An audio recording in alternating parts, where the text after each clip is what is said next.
So we will solve a half yearly paper.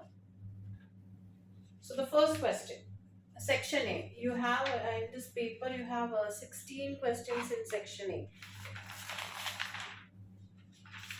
Okay, and you have 12 MCQs and 4 assertion reason questions in section A. Okay. So the first question.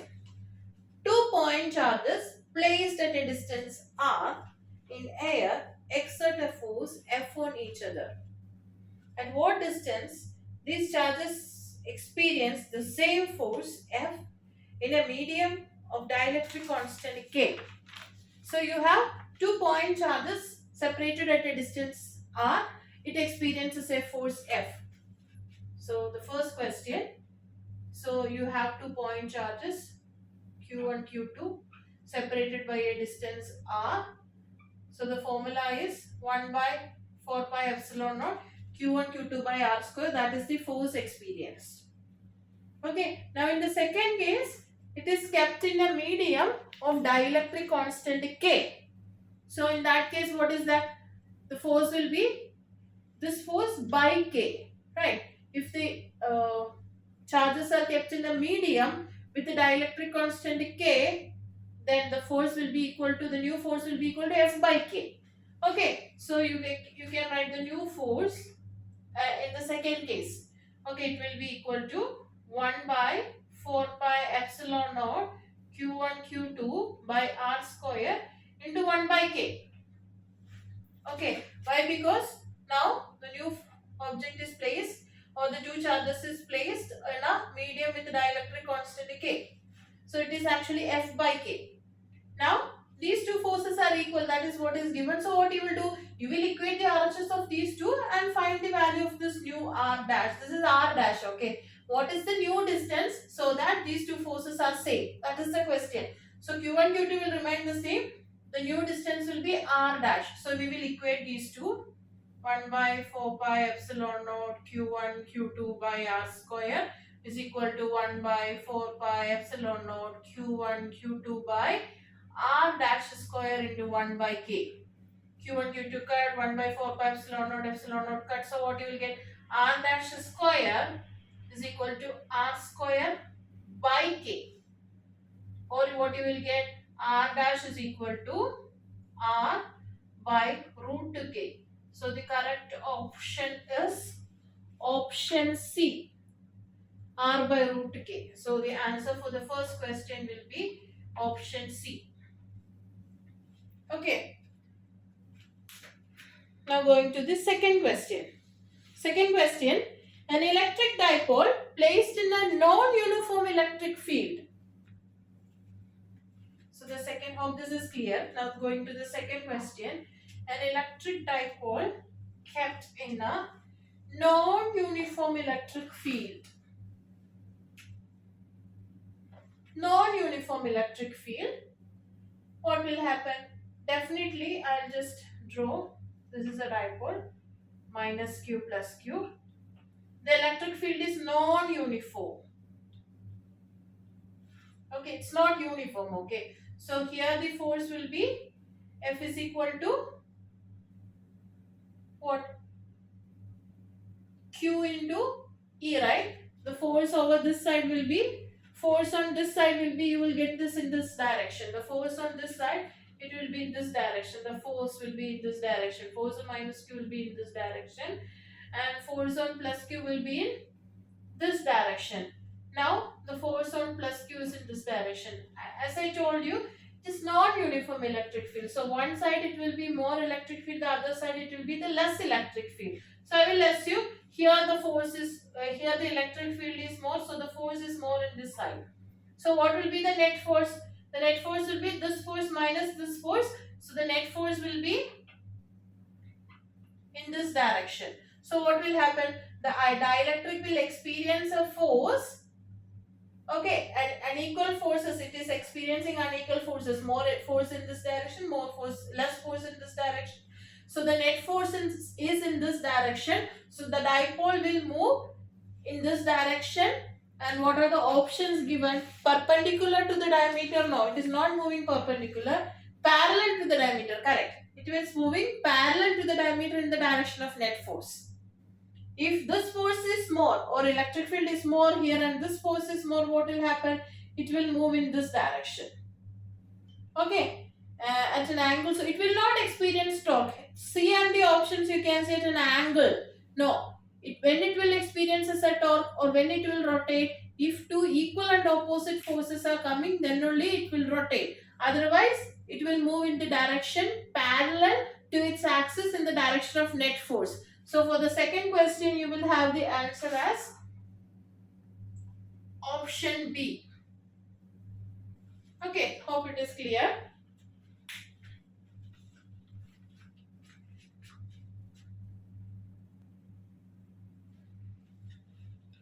Now coming to the third question, the distance of the field point on the equatorial plane of a small electric dipole is halved. By what factor the electric field due to the dipole changes? So it is equatorial plane. Okay, the distance of the field point on the equatorial plane of a small dipole is halved. So what is the electric field due to dipole on the equatorial plane? What is the formula for equatorial plane? E equatorial formula is what? K P by R cube. Now what they are telling, the distance R is halved. So what will happen?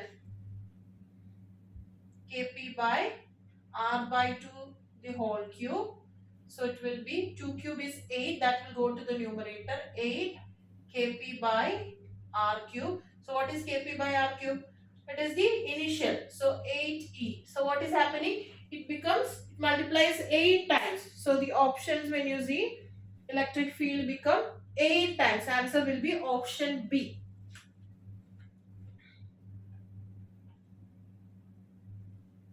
Okay. Now the fourth question. A conducting sphere has a charge Q. It touches three identical spheres one after the other. The final charge on this sphere is. So the fourth question.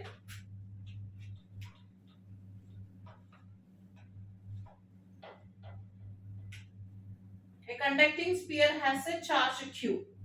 It is touching three identical spheres one by one, right? It is touching three identical spheres one after the other. So this one is going and touching one sphere. What will happen? The charge will get halved. Q by 2, Q by 2. Now this Q by 2 is again going and touching another one. So this is already Q by 2. This Q by 2 is going and touching another sphere. What will happen? The charges is getting equally splitted. So this will become Q by 4, Q by 4. Q by 4, Q by 4. Now what you have is Q by 4. This Q by 4 sphere is going and touching another sphere. So what will happen?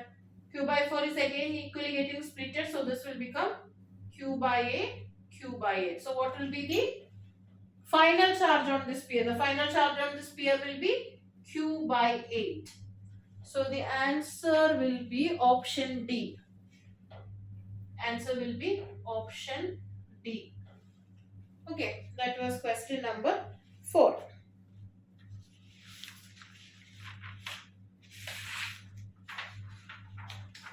Now, next question number 5. Two wires of equal length.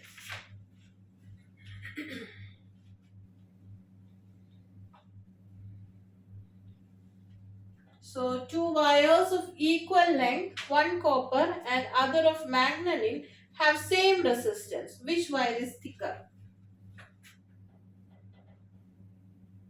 Resistance of copper is equal to resistance of manganese. That is what is given, right? Two wires of equal length of copper and manganese has same resistance. Okay. Now, manganese is an alloy. So, we know the resistivity of alloys are greater. Correct. So, we know the resistivity of copper will be less than the resistivity of manganese.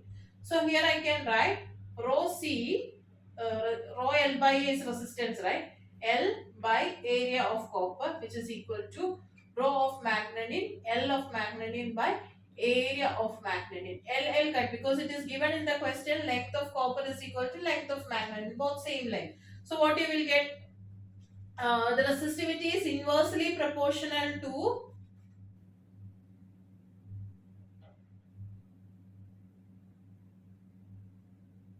so here there are, so what you will be getting, rho C by AC, resistivity of copper by area of copper will be equal to resistivity of magnetin by area of magnetin. So resistivity and area is directly related, right? So resistivity is directly related to area for this case.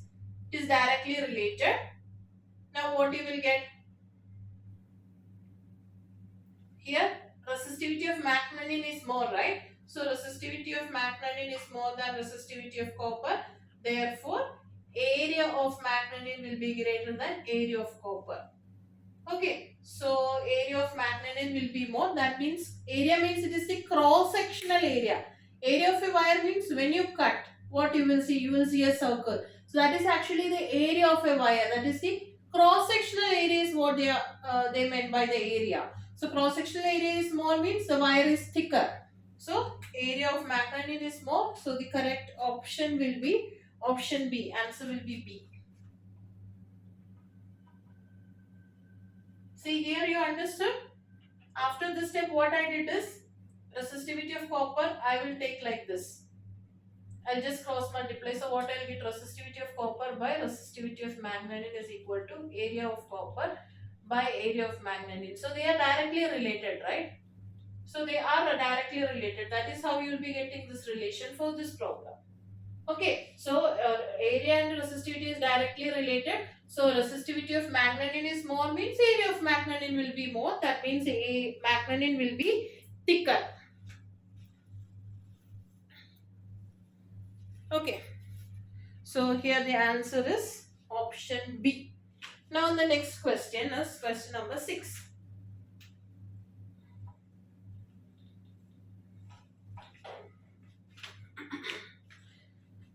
So that is again from current electricity chapter, question number 6. What will be the nature of path of free electrons in a conductor in the presence of electric field? You know, right? The collisions will happen. Definitely the collisions will happen. Now here they are specifically asking, in the presence of electric field. In the presence of electric field, the collisions, the path between the collisions will be curved. In the absence of electric field, the path between the collisions will be straight line. Okay, that you should know. In the absence of electric field, the path between the collisions will be straight, and in the presence of electric field, the path will be curved. Collisions will be there. Inside a metallic conductor there will be collisions, but the nature of path of electrons in a conductor in the presence of electric field will be curved line between each successive collision. So option A is the answer. Okay. Now coming to the next question. Very easy question. Kirchhoff's law question it is. So KVL and KCL. KCL, Kirchhoff's current law is based on conservation of charge. Kirchhoff's voltage law is based on conservation of energy. So coming to the 7th question. Kirchhoff's junction rule. What is Kirchhoff's junction rule? Again the current rule. Okay, Kirchhoff's junction rule or the current rule is based on conservation of charge. So 7th question answer is B. Junction rule is KCL. Loop rule is KVL. Junction rule or KCL depends on conservation of charge. Loop rule or KVL depends on conservation of energy. Kirchhoff's law based question. Now the next question is from magnetism chapter. Question number 8. So an electron does not suffer any reflection while passing through a region of uniform magnetic field. What will be the direction of magnetic field? So the angle between the magnetic field and the velocity should be 0. Q will be sine theta. So theta should be 0, then only force will be 0. F is equal to Q will be sine theta, right? So the angle between velocity particle and the magnetic field will be 0, then the force will be 0. So here the magnetic field will be in the line of velocity of electron. It should be in the line of velocity of electron, so that the force will be 0. So 8th one answer is option A. We already know F is equal to what? QVB sine theta. For theta is equal to 0, force will be 0. Here when is theta 0? When the velocity is in the line of magnetic field. So magnetic field will be in the line of velocity of the electron. So 8th question answer is A. Now 9th question. Again from the magnetism chapter. Very easy question. A region has a uniform magnetic field in it. A proton enters into the region with a velocity making an angle 45 degrees. It's not straight. If it is straight, it will not experience any force. Here it is making an angle 45 degree with a magnetic field. In this region, proton will move on a path having the shape of a helical. A charged particle enters a magnetic field, moves helical motion. Okay, so we derived the radius of helix, we derived frequency, everything we derived, right? Time period, everything we derived. So question number 9, the answer is helical. The charged particle enters the magnetic field, making an angle, will move in helical motion. So the answer is option D, helical motion. Okay, now the next question is question number 10. That is again the galvanometer based question. If an ammeter, that part, if an ammeter to be used in place of an altimeter, then we must connect with an ammeter. So for ammeter to be converted to an altimeter, the resistance of the ammeter should be lowered. For that, what we have to do? How can you reduce the resistance? By connecting another resistor in parallel. You can lower the resistance by connecting another resistor in parallel. Okay, so here if an ammeter is used to be placed in place of an altimeter, then we must connect the ammeter low resistance in parallel, low resistance in series, high resistance in parallel, high resistance in series. So low resistance in parallel. Okay, in order to decrease the resistance of ammeter, you have to connect a low resistor in parallel. So the answer is option A. Okay, now question number 11. So that is again from the galvanometer topic. The current sensitivity of a galvanometer is increased by 20%. Okay, so current sensitivity of galvanometer. So current in galvanometer is increased by 20%. That is, the new current is Ig plus 20 by 100 Ig. Okay, so it will be 120 by 100 Ig. Okay, that is the new current in galvanometer. Now, the resistance is also increased by 25%. So, resistance is also increased by 25%. So, the new resistance will be R plus 25 by 100 R. So, this will be 125 by 100 R. So, the resistance is also increased by 25%. Now, the question is, what will be the change in voltage sensitivity? So, how will you find the voltage? V is equal to voltage. How to find? Here they are asking what will be the voltage sensitivity. That is what they are asking. Voltage sensitivity. So, for finding voltage sensitivity,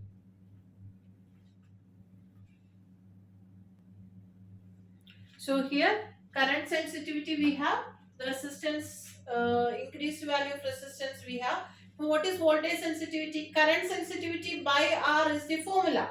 Okay, so here the voltage sensitivity Vg dash will be equal to Ig dash by R dash. So when you do, you will get it as, this is actually 1.2, right? 1.2 Ig, and this will be 1.25 R. So when you do, you will get it as 1.2 Ig by 1.25 R. Ig by R is already what the voltage sensitivity. The new voltage sensitivity is what we need. So this will be 1.2 by 1.25 into Vg.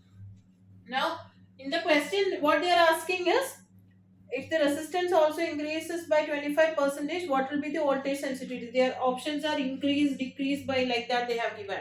So you need to find the percentage increase or decrease of voltage sensitivity. So what will be the formula? Percentage change in voltage sensitivity will be what? Final voltage sensitivity minus initial voltage sensitivity by initial voltage sensitivity into 100. Final minus initial by initial into 100, the general formula. So in place of Vg dash, you will substitute that 1.25 by, sorry, 1.2 by 1.25 Vg minus Vg by Vg into 100. So when you do this, 1.2 divided by 1.25, you will get this as